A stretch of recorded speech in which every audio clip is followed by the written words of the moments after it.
Estamos celebrando, como tantos días y como tantos jueves, la Sagrada Eucaristía. Estamos alrededor de la mesa de la palabra y alrededor de la mesa de la Eucaristía.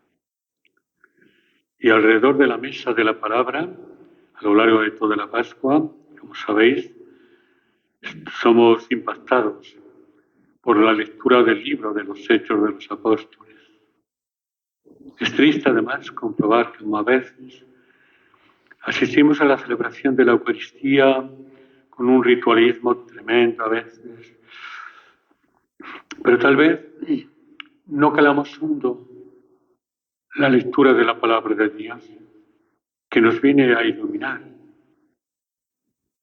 para saber caminar en un momento difícil del mundo de hoy y de siempre, pero de hoy no digamos, un mundo que ha dado a la espalda a Dios y un mundo que tiene que recuperar a ese Dios que nos habla a través de los apóstoles, que nos habla a través de la palabra. Hemos escuchado la solución del primer concilio ecuménico de Jerusalén.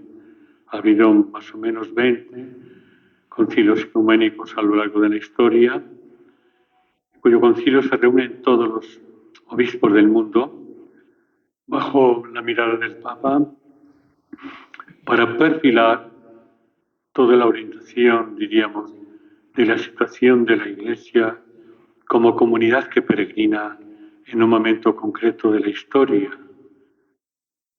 Concretamente en este año, como comunidad que peregrina en la esperanza, que nunca defrauda, que es la jornada y el jubileo de la esperanza. Hemos escuchado estas lecturas donde vemos que hay una controversia de los gentiles y los judíos, sobre todo los fariseos judíos, que atacan de que los gentiles no han recibido la circuncisión según la ley de Moisés. Y se convocan precisamente en Jerusalén. Y es bonita ver la intervención de Pedro, que es, diríamos, el jefe, el que preside la comunidad de los apóstoles. Y dice: hermanos, vosotros sabéis que desde los primeros días Dios me escogió entre vosotros para que los gentiles oyeran de mi boca la palabra del Evangelio. Que el Evangelio no es patrimonio de los judíos, es patrimonio de los gentiles también, llamado entre nosotros paganos, tal vez, de todo aquel que está atento y que quiere escuchar la palabra de Dios. Y entonces les habían impuesto los fariseos judíos que se tenían que circuncidar una ley de Moisés, y vienen a decir estos discípulos del Señor, que dice: no hizo distinción entre ellos y nosotros el Espíritu Santo, pues ha purificado sus corazones con la fe, no con un ritual del texto de Moisés. El texto de Moisés, sí, la ley de Moisés, está enfocada a los mandamientos de la ley de Dios, pero hay situaciones, normas, que no coincidían en ese momento.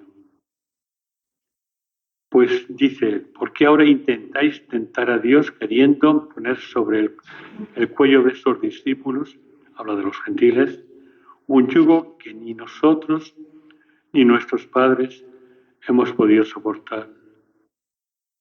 Además, Pedro cuenta con aquella visión que tuvo de aquel mantel con los animales estrangulados, que Dios en la visión le mandaba a comer, como si eran animales prohibidos, y entonces Dios le dice que es Él el que purifica o que santifica los alimentos.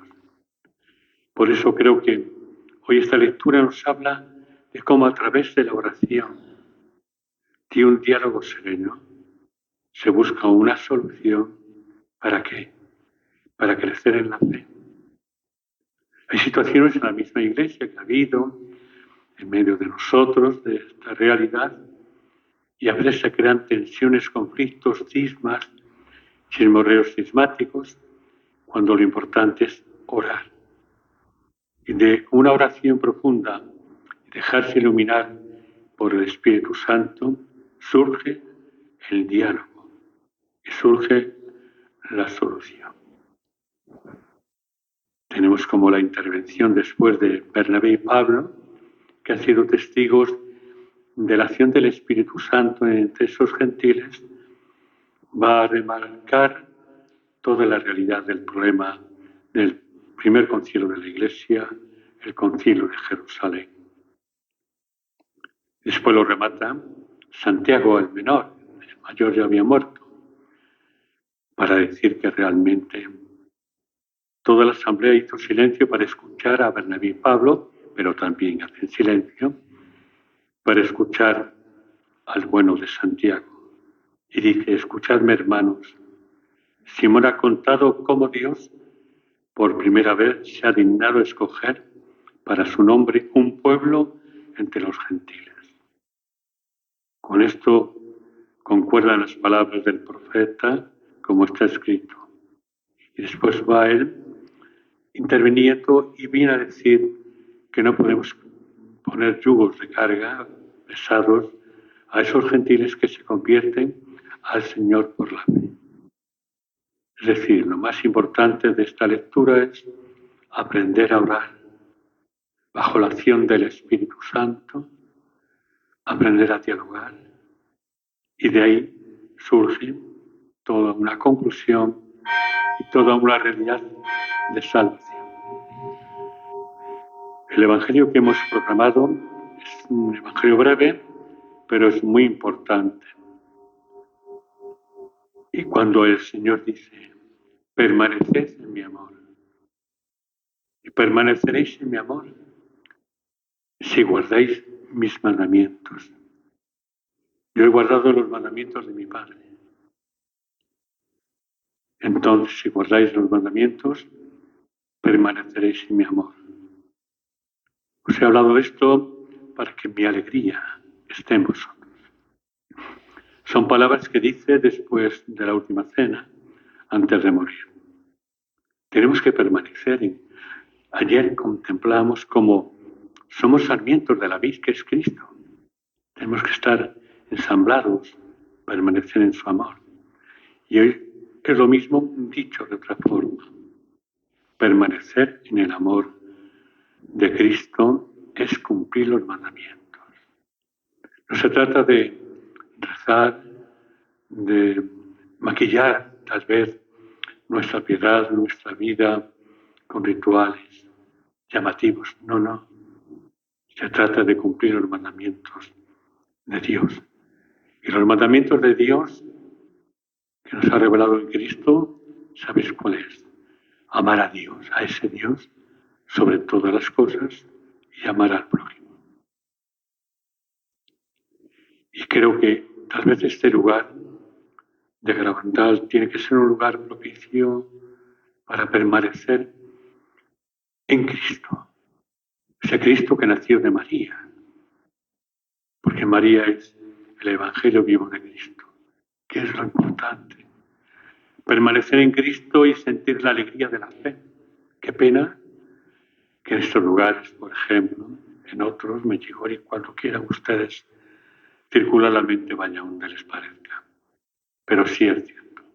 Es una pena que un lugar que debe invitar a la paz, a permanecer en el amor de Cristo, sea un lugar de controversia, a ver quién pinta mejor el manto de la Virgen, o a ver quién es capaz de poner de manifiesto a Cristo a mi estilo. Hermanos, esto es serio. Es una pena que este lugar, que tendría que estar salpicado de amor, de permanencia a Cristo, de irradiar toda la bondad del Espíritu, es a veces un lugar de controversia y un lugar que no podemos tener alegría. Dice así el texto del Evangelio. Os he hablado de esto para que mi alegría esté en vosotros. somos alegres. Si es que yo rezo mucho a la Virgen, pero ¿eres alegre interiormente? ¿O eres chismoso, un cismático, un criticón? ¿O eres alegre?